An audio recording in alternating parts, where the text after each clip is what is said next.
Catherine Bizot, on est toujours sur les compagnons de Paul. Alors on a vu Timothée, Tite, et puis après on va en voir qu'on connaît un peu moins, mais qui sont bien intéressants. Et en particulier Prisca et Aquilas. Alors c'est un couple. Voilà, je les appellerai, tous ceux dont on va parler là, c'est des évangélisateurs. Oui. Ils n'ont pas apparemment de fonction précise, mais ils sont très très très actifs. Alors Prisca et Aquilas, ce sont des Juifs de Rome. Et on sait qu'en 41, il y a eu un édit de Claude qui avait pour but d'éloigner les Juifs de Rome. Et on voit que Prisca et Aquila vont s'installer sans doute à Corinthe après cet édit. Et Paul arrive et il rencontre ce couple.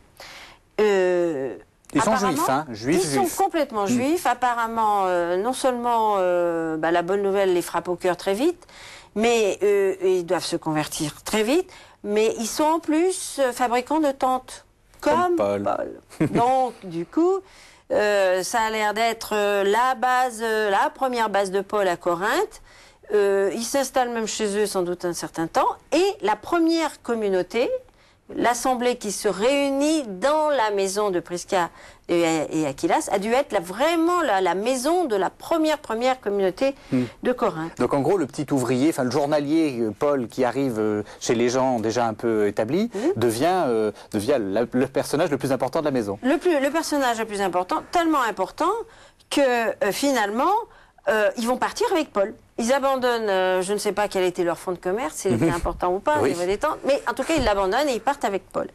Et là, ils vont devenir des éclaireurs pour la mission de Paul. C'est-à-dire que Paul les envoie devant lui, avant même qu'il arrive dans une nouvelle ville. Prisca et Aquilas arrivent, et là très certainement, étant juifs, ils doivent approcher la synagogue, la communauté juive. En même temps, étant commerçants, ils doivent être facilement sur les marchés, sur les circuits, et donc ils sont les éclaireurs de Paul. Et on va les retrouver un peu partout, notamment à Éphèse, et ils vont rencontrer les gens qui ont déjà rencontré Paul. Par exemple, ils vont rencontrer Apollos à un certain endroit. Ils vont confronter leurs difficultés, leur façon d'énoncer la bonne nouvelle.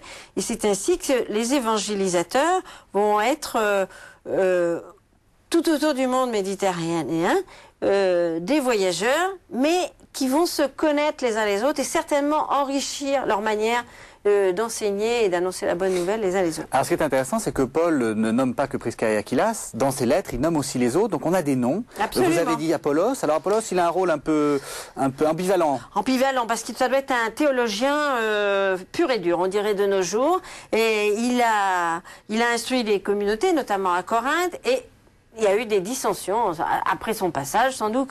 Les mots, vous savez, c'est un peu comme nous. Il y a des mots en théologie qu'on aime bien, des mots qu'on aime moins. Et il y a eu une dissension à l'intérieur de Corinthe. Il a fallu rectifier. Il y a eu un peu des bagarres théologiques déjà.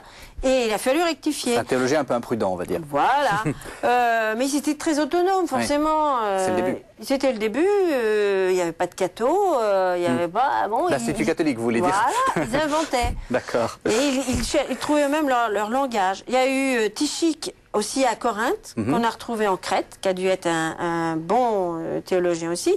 Il y a eu Épaphrodite à Philippe, qui devait annoncer la bonne nouvelle aussi, mais moins d'une façon théologique, d'une façon plus proche, vivante de la communauté. On sait qu'il y a eu Épaphras à Colosse.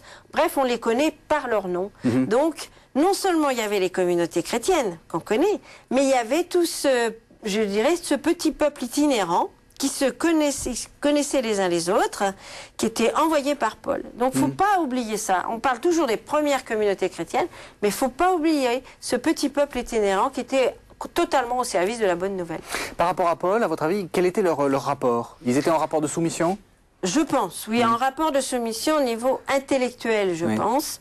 Par contre, je pense qu'ils avaient sûrement une grande marge pour trouver leur chemin d'inculturation, on dirait, de nos jours, c'est-à-dire trouver les mots pour s'adresser à telle ou telle partie du monde oriental, et puis aussi les décisions pour faire avancer les communautés chrétiennes, parce qu'il n'y avait pas que l'instruction, il y avait la vie des communautés qu'il fallait mettre en route.